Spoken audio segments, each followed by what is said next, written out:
What is going on, everyone? Welcome back. It is April 17th, 7:42 Central Time, AM. Back to another big board draft. It's 8 days until the draft. We're feeling nice.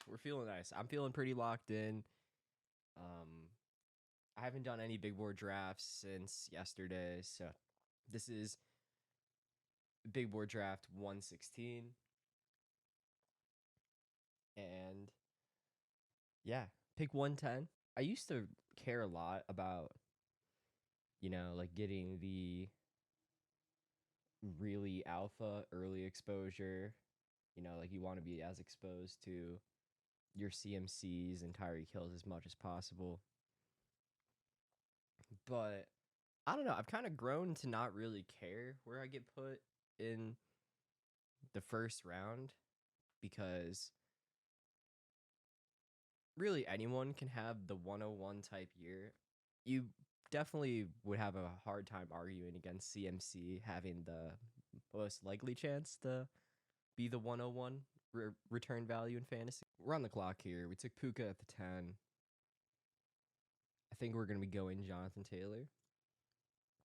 Big Jonathan Taylor fan. We draft him a lot over here. I expect him to have a nuts here. Back to what I was saying though before I get on to JT is like with what we do for regular season best ball and season long best ball for the NFL, for the NBA, you're dealing with, depending on format, 18 to 20 rounds. It doesn't matter how good your round one selection is. If your team is mid, if your team is subpar, if your team is bad, it doesn't matter how good your round one selection is. It might get you closer to advancing, but it won't get you over the hump if your team is mid. Like, straight up. No one is that good. So, like, the thing that gets me, like, going and shit is, like, huge closing line value falls. Like, that'll always get me geeked.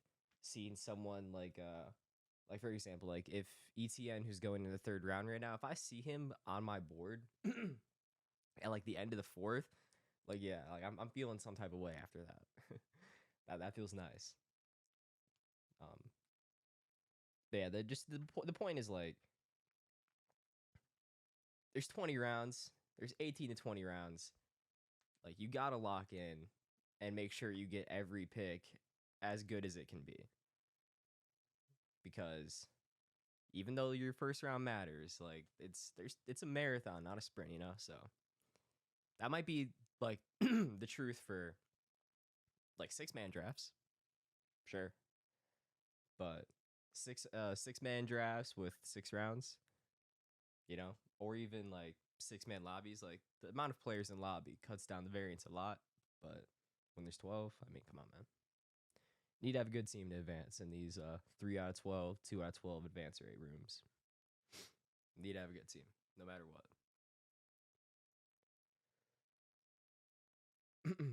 So talking about JT, his situation is so insulated this year.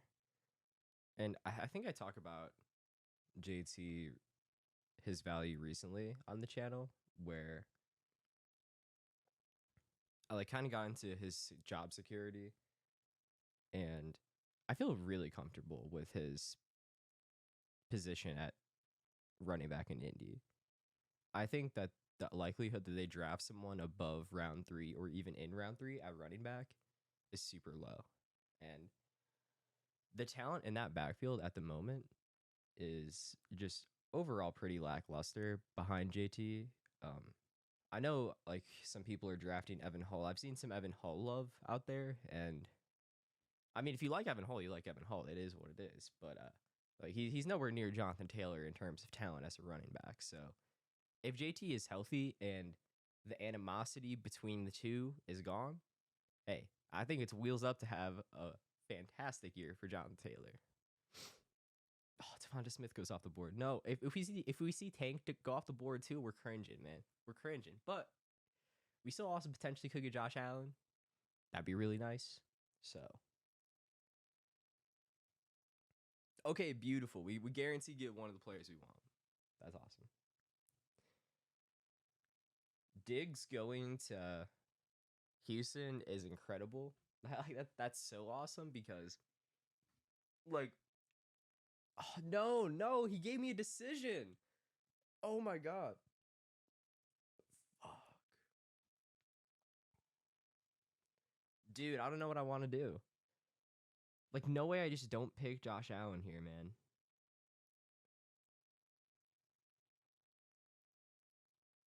It's Josh Allen.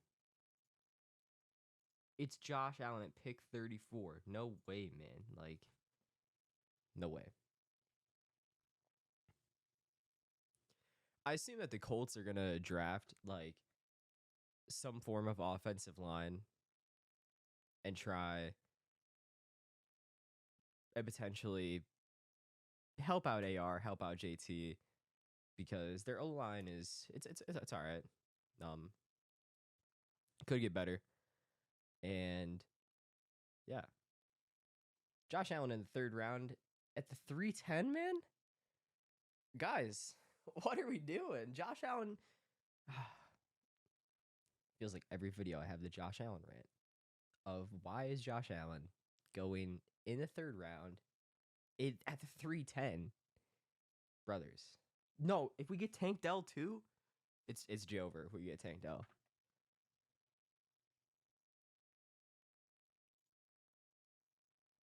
Y'all, this team is crazy. What the fuck? Josh JT Puka Tank? That's kind of hot.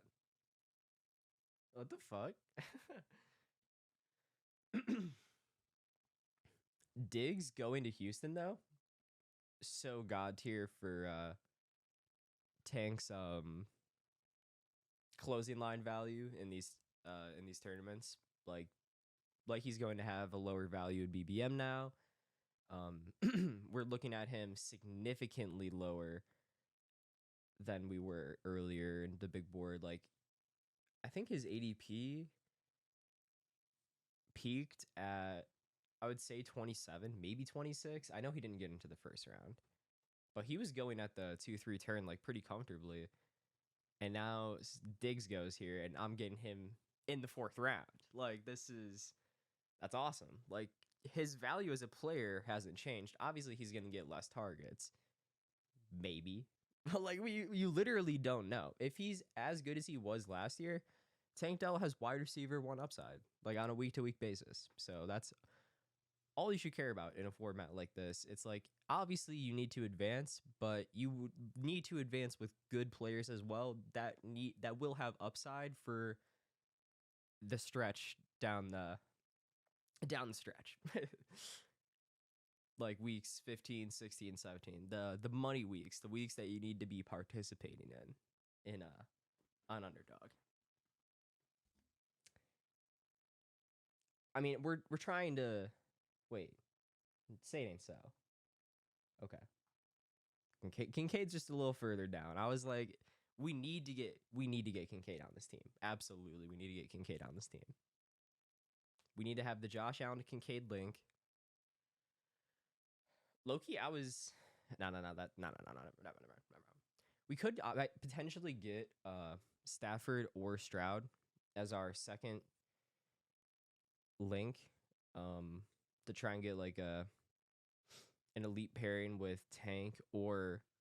But the thing is like Stroud's pretty expensive, and we already went Josh Allen, so we're probably not going to do that. If he falls to us in the sixth round, we might do that. Maybe.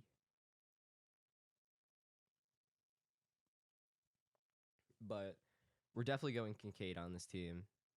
I think I'm probably going to force him in the fifth, a little ahead of ADP. Almost at ADP. Yeah. If Kincaid's on the board, I'm taking him at my pick, guaranteed.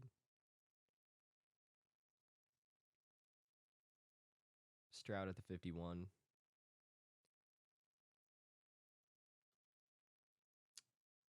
Four picks away. 3 picks away. See Rashad White go off the board. It's pretty crazy how far Rashad White has fallen for just no reason. He was going at the 2-3 turn. Now is going in the middle of the 5th round. It's kind of crazy. His advanced stats were really bad. His role as a receiving back, though, is very secure. I understand not like him falling out of the. I'm pretty sure we just have to go Kincaid here. Some of the time, I'm definitely. No, it's just I think objectively correct to go Kincaid here. I really want to get Christian Kirk. That'd be sweet. I'm down for Kirk. I'm down for Hollywood. Down for Terry. I'm down for Mark Andrews. I'm very down for Mark Andrews, actually. Sounds weird, but I'm definitely one of like here's how I want these players on this team. Like positional value, I think we want a wide receiver here. But Mark Andrews is really, really good at football. And dude, really?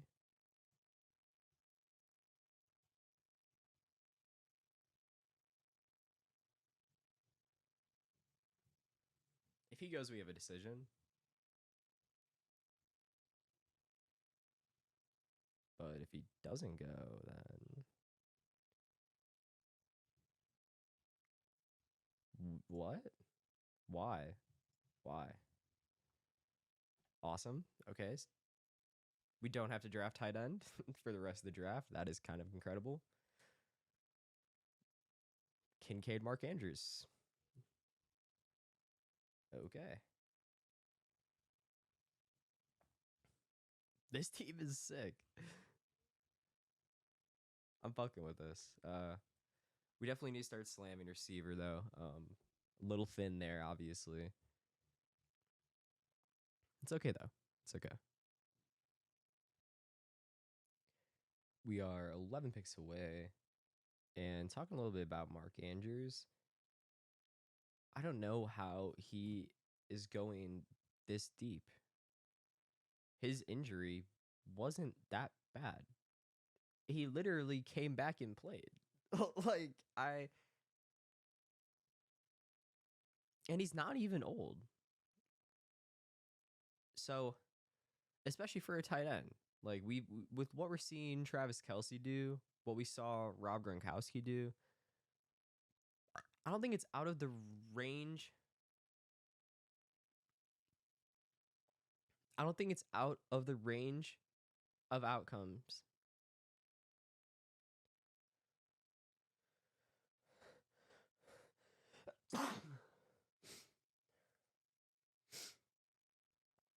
With what we saw Gronkowski do and with what we saw Kelce, or with what we're seeing Kelce do now, I really don't think it's crazy to say that Mark Andrews could potentially be doing the same things at their age.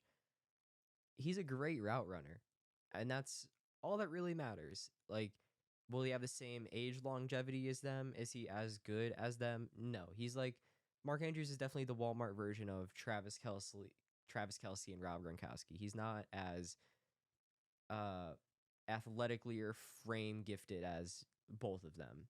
So he is definitely like a step down, but that's not a knock to him because he's incredible. He's a top 3 tight end in the league right now, like at least. I don't know how you could argue that. So yeah, pretty stoked to get Mark Andrews here. And in terms of targets on their team, he's 1A, 1B with Zay Flowers, if not just the one. Because I really like Zay Flowers, but Mark Andrews is I don't know. I really like Zay Flowers, but I also really like Mark Andrews. That's a bit of a hard one. It's probably 1A, 1B, more of a 1A, 1B situation. now it kind of sucks that we didn't go a receiver last round because now I want to go Evan Ingram because Evan Ingram at the 82 is insane and actual insanity. Hopefully, we're just gonna gamble. We're just gonna gamble, boys. And if this one hits, we're winning big. Christian Watson, yeah. Last year, like let me give you the sad story of Christian Watson for me. Last year, I was looking into all the advanced metrics, and in terms of advanced metrics, with Christian Watson's sample size, obviously he's going to be the darling there. And not on that alone, big fan of Christian Watson. I think he's a great football player. He made Trey Lance look incredible. I can't we can't get over that, fellas. Like, and I think if he can maintain his health for 14, 15 games of the season, he can easily hit 1,000 yards. Like that is 1,000 is his floor if he can have a 14-game season. I'm telling you, like he's so hard to one-on-one. He's such a problematic matchup. He's really the real deal. Like I don't love Tony here. I mean, we could hypothetically go Love and then get Wicks later, and then also like potentially get Tucker Craft. But that's just not grabbing a receiver here, which I think is better. So, because their quarterback points might be negligible with Josh Allen, and we could just like the points we can get from Jordan Love are like pretty replaceable compared to or like Jordan Love's points are replaceable relative to Stafford. And then if you're comparing Xavier Worthy and the receivers that are going off the board from us into our next pick, the relative Xavier Worthy versus like who's in the next range, like Jacoby Myers, Josh Downs upside, like you can't really replace a rookie receiver value when that player is going so high, and you can't potentially get those receiver spike week points back. So that's just the way that I kind of look at those things. Is in this type of format, receivers are so valuable that you just like need to grab that type of value when comparing him with a quarterback. Yeah, in this specific situation, looking at a 1-1-4-2. Definitely need to start grabbing some running backs. The next like 50 picks is such a great running back range. There's tons of potential 1A 1B situations in that range, where the number 2 player could potentially be the number 1. So it's a great running back range. 0 RB has never felt better. If we could get like Zamir White on this team, that'd be pretty sweet. I think Zamir White is going to eat so hard next year. I should probably have him ranked a little more aggressively than I do with how high I think of him, because I don't know how good of I do assume that the Raiders are going to draft a running back, but I don't know how good of a running back they're going to draft. The thing about Zamir White is he's not a great pass catcher, so they're live to drafting and being the Jonathan Brooks landing spot, which would be really awful. But I don't think that that's that likely of an outcome when Zamir White is so good of a power back. And like he's legit, we saw he's a legit workhorse last year. He can take the role and produce in it very well. And if that's the role that they give him this year, he's going to absolutely smash ADP. But if they were to bring in someone that's going to take his third down work, someone that's going to potentially vulture some goal line work, that's when it starts getting kind of, I don't know. Like, but It's the big board, and my thoughts are they're probably not going to draft a great running back. They might draft someone to take up some third down work and actually like catch out of the backfield. But I mean, imagine living in the world where Zamir White starts catching out of the backfield. He is what, like a top 5 back in the league instantly if he starts catching passes out of the backfield. So I think there's a lot of upside there. No, no, Air Bear, Air Bear didn't have to do me like that, man. Do I go Eckler? I don't think so. I have him ranked there. That's literally just so I don't forget about him.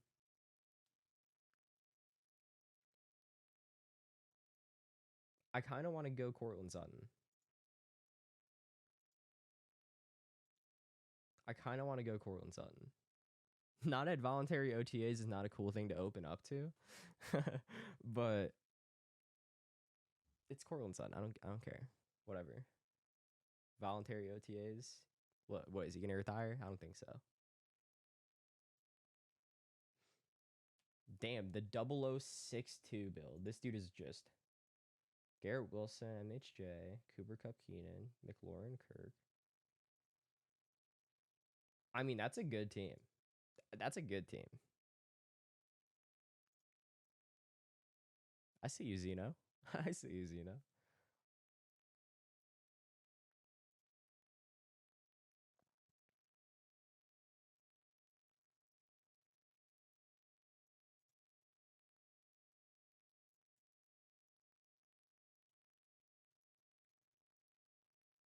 Singletary here feels good. Gus here feels good. Chase Brown here feels good. Any of those players, I think, is who I'm going. I mean, my heart wants to go Lad McConkey, but like if we don't go a running back here, we have one running back through what 10 rounds. That's not good. Two's already cutting it light, but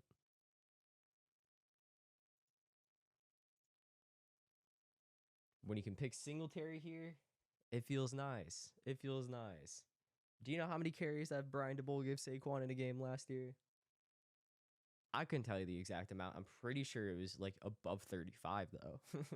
So, hey, Devin Singletary, we saw carry the ball over 20 times, 4+ times last year for the Texans. It's a lot. It's a lot. When we didn't expect him to be much of anything, drafting him in the 180 range pretty much all year, he had a really nice outcome. And then he's pretty much getting presumably signed as the one. If this is somewhere where it's definitely Devin Singletary's live to getting fucked here. They signed him to a nice contract, so I don't think it's super likely that he gets fucked, but he's definitely live to getting fucked, and that wouldn't be fun. So we're one pick away. Definitely looking to add to our running back room here. We have the choice between Gus and Chase Brown. I mean, I'm just going Gus every single time. His floor is fucking stupid with Jim Harbaugh. His floor is so good. Getting Gus here is so good, man. 8 behind ADP. Ooh, it feels good.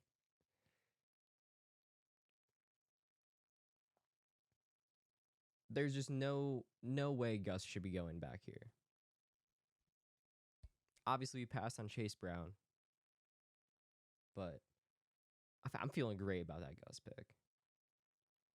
Feel great.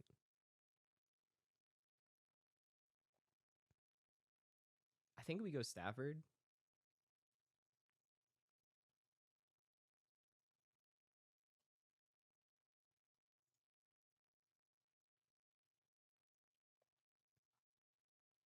I'm okay with it. I'll allow it. 18 picks away again.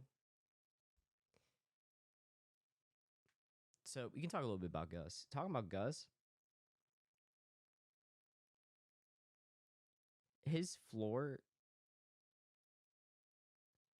even as the RB2 in a Jim Harbaugh offense, it has me feeling nice because his contingent upside is the RB potential RB1 of any given week.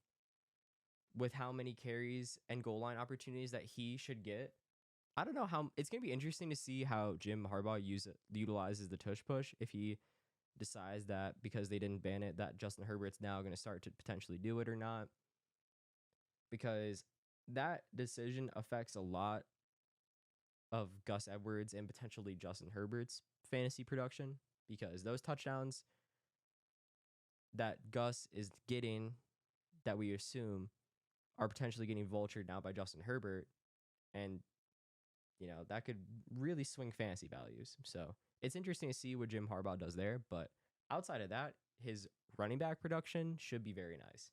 And I assume that Harbaugh is going to beef up the O line in the draft this year. Yeah. Yep. Big Gus guy. About Michael Wilson.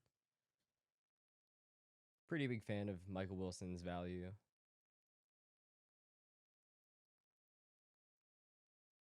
He at least is going to be the floor 3 option on his team. And so his contingent upside is incredible. If McBride or MHJ presumably are going to miss any time, he has great contingent upside with that.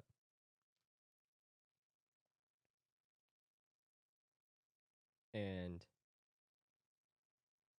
his standalone value, talent-wise, I think is kind of underrated.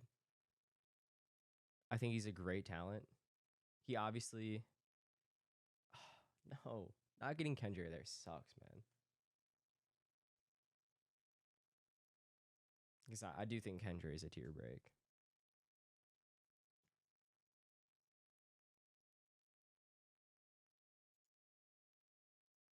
Like, because now it's Rico Dowdle or Antonio Gibson, and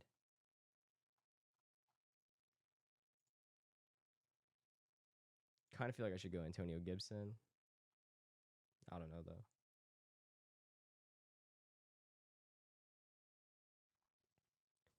So we go Rico Dowdle.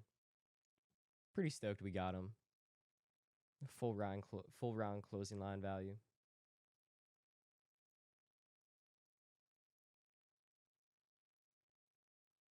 Definitely hoping to get Audric Estime.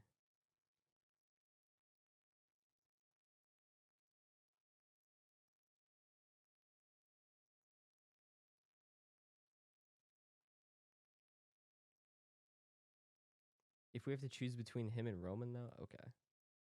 Nice. I shouldn't have to choose. Choose otherwise, that is.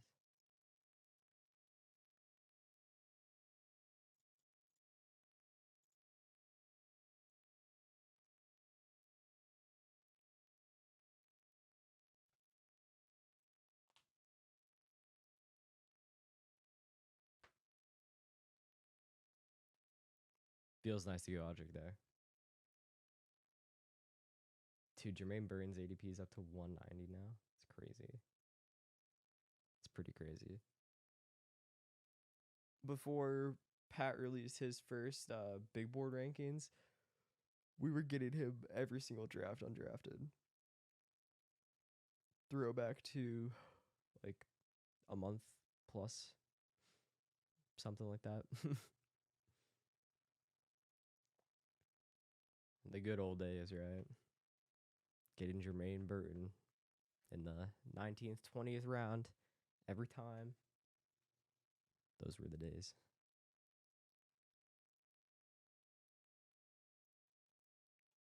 Probably going to close out with like at least 2 rookie dart throws at receiver, potentially 3. These are the flavors that I regularly choose from. I'm lower on McMillan than a lot of people. I think these players have arguably the same individual talent. They won't get the same draft capital as McMillan, likely. Maybe Brendan Rice will. Maybe Johnny Wilson will. but I mean, Jamari Thrash maybe as well. I don't know. It's really hard to say. Johnny Wilson has the best ADP now, so we're going to be going him. Just by factor of ADP. That's why we're going Johnny Wilson in this one, because we have the least likely chance to see him come back around. If we were to go Brendan Rice and then someone else goes Johnny Wilson, that lowers our chances of getting one of the other 3 receivers. So if we go Johnny Wilson, who's ahead of ADP, or the one most ahead of ADP, you know, tomato, tomato.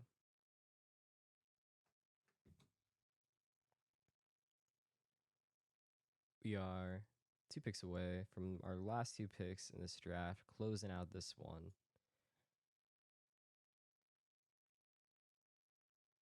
Cream of the crop. All the receivers we still potentially want to pick from. I think we're going Brendan Rice.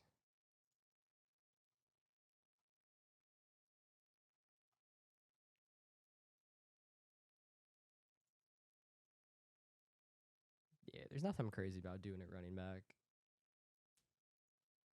Tight end's probably dry too. Haven't looked at it, but yeah. I could go Ben Sinnott if I was feeling it, but with the double elite, kind of doesn't really make the most sense, I think.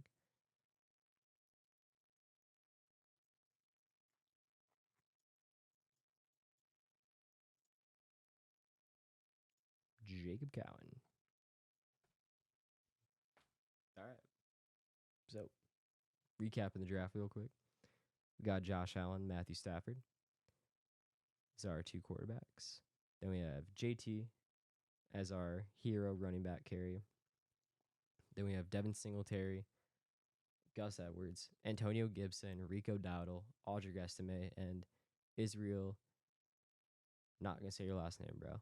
Then we have Puka Nacua, Tank Dell, Christian Watson, Xavier Worthy, Cortland Sutton, Michael Wilson, Johnny Wilson, Brendan Rice, and Jacob Cowan. And then closing it off with our tight ends, our bully tight end room, Dalton Kincaid and Mark Andrews. Team full of dogs. What are you going to do? Team full of dogs. Hope y'all enjoyed this one. Make sure to like and subscribe. See you in the next one.